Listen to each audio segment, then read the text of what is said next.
buenos días, mi nombre es Ana Alexandra Polanía Bermúdez, soy estudiante de la licenciatura de Lenguas Extranjeras con énfasis en inglés y hoy vengo a presentar mi entrevista del curso Didáctica. Buenos días, mi nombre es Brian Bermeo y soy licenciado en el área de lengua inglés.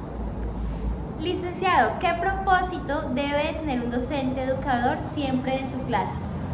Bien, principalmente debe primero contribuir a una enseñanza al estudiante y de que el estudiante sienta que el día de la clase se aprendió algo, ¿sí? Es decir, aunque sea una mínima palabra, aunque sea una mínima expresión, sienta que el estudiante se aprendió algo. ¿Cómo se logra esto? Se logra a través de haciendo ejercicios o actividades de manera real, es decir, en ámbitos reales, no en temas ficticios, sino que en posiciones o en ambientes donde el estudiante pues realmente requiere usar este tipo de expresiones y demás.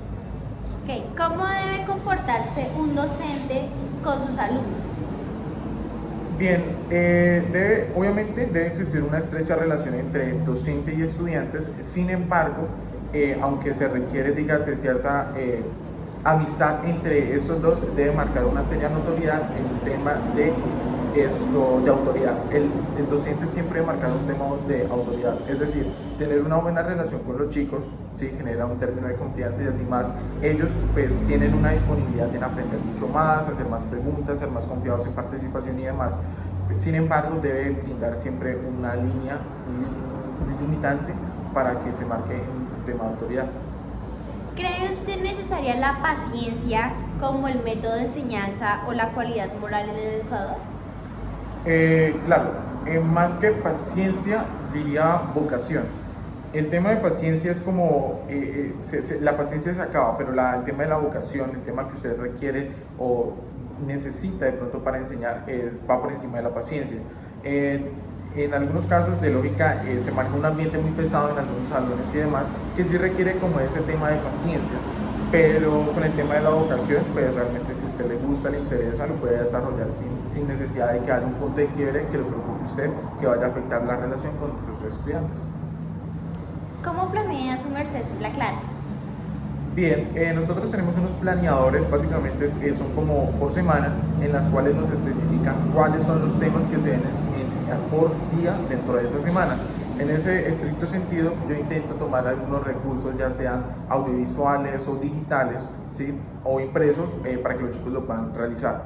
Entonces, básicamente tengo que hacer un repaso de los temas y demás, y dígase, poner como unos límites dentro del tema para que de pronto no se vayan a confundir más adelante.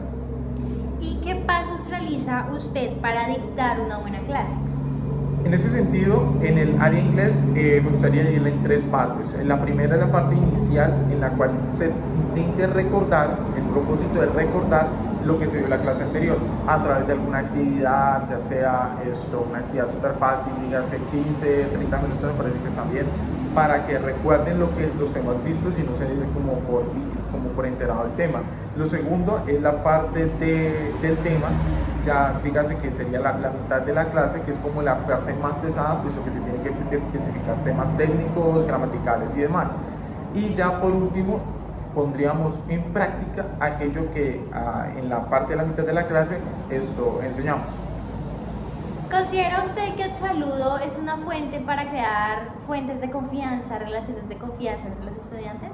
Por supuesto, creo que es una de las partes decisorias en temas de si va a ir la clase bien o va a ir la clase mal. Es muy complicado de pronto entrar a un salón haciendo, dígase, mala cara o sin saludar a nadie, genera como cierto tipo de inconformidad, como de una predisposición al estudiante como de pereza. Entonces, si usted llega de una manera enérgica, hablando en inglés, pues ellos como que tienden a poner más atención y obviamente hacen una disposición de su tiempo, de su atención para la clase. Referente al tema de la planeación, ¿cuántas veces analiza el material antes de enseñarlo? Bien, en ese caso, dígase que yo tomo los fines de semana para realizar las planeaciones de la semana. Y justo el día, dígase, estamos el domingo, yo planeo todo lo de la semana y el día antes yo reviso los materiales, me cercioro de que los links que yo voy a usar sirvan, de que las guías, si necesito completar alguna guía al finalizar alguna vía lo hago y demás. Pero básicamente puedo estar entre 2 o 3 dedos. ¿Considera que alguna vez o la mayoría de veces sus clases son aburridas? no lo llamaría aburridas, pero sí lo llamaría como que es muy pesado. ¿En qué sentido? Muchas veces, no todas las clases tienen que ser juegos, ni todas las clases tienen que ser básicamente divertidas, reírnos y demás. Tienen que tener un peso obviamente estricto de estudio, en las cuales se necesita concentración. Entonces, de lógica, muchas veces los estudiantes no toman esto como si fuesen algo divertido, sino como si fuese aburrido. Pero entonces hay algunas cosas que sí necesitan como una atención estricta para poder, dígase, explicar. Entonces, aburridos no, dígase que se pasa por un proceso más o menos fuerte en el tema del aprendizaje. ¿Qué tipo de material pedagógico utiliza para su planeación? Bien, material pedagógico me gusta utilizar en ese sentido las habilidades de la lectura. Me gusta utilizar muchos materiales impresos u digitales, ¿sí? Porque me parece que brinda una facilidad mayor al yo pasarle a un estudiante una guía o que todos veamos el televisor y podamos pues leer en ese sentido. Además de que los temas digitales me brindan la oportunidad de modificar u hacer anotaciones encima de la escritura y demás para poder, dígase, como explorar o ser más didácticos en ese tema.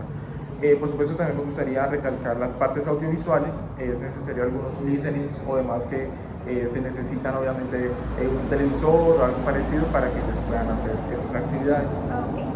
Entonces, ¿qué tipo de material pedagógico utilizaría ya para el desarrollo de su clase?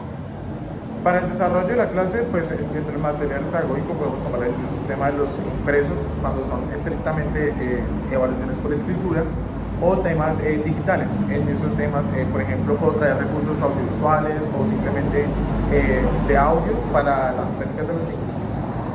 Y ya hablando del tema evaluativo, ¿qué tipo de estrategias emplea para aquello? Bien, en ese caso, en el idioma inglés tenemos que separarlo, dígase, por varias partes, ¿no?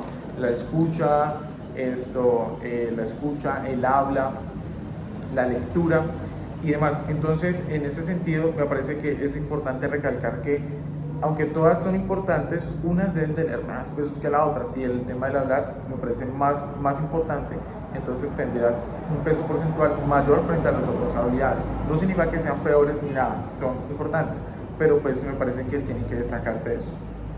¿Y piensa usted que mecanismos didácticos, como lo son los rompehielos, son necesarios o útiles para llevar a cabo el buen aprendizaje en el aula?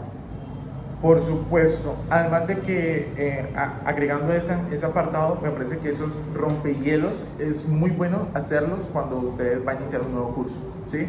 Todos están tímidos, todos llegan como con cierta incertidumbre qué es lo que va a pasar, y me parece que esas actividades, estos juegos, si se realizan de una buena manera, sin necesidad de imponer, sino que dando esa libertad de poder compartir, de lógica que genere una confianza entre los chicos y entre chicos docentes.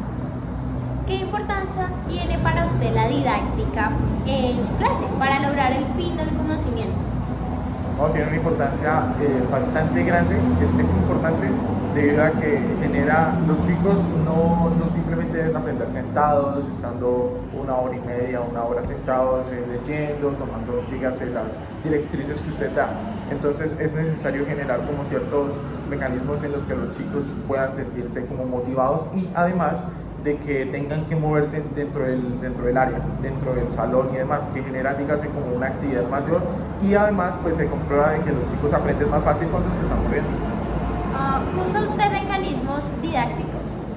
Sí, claro.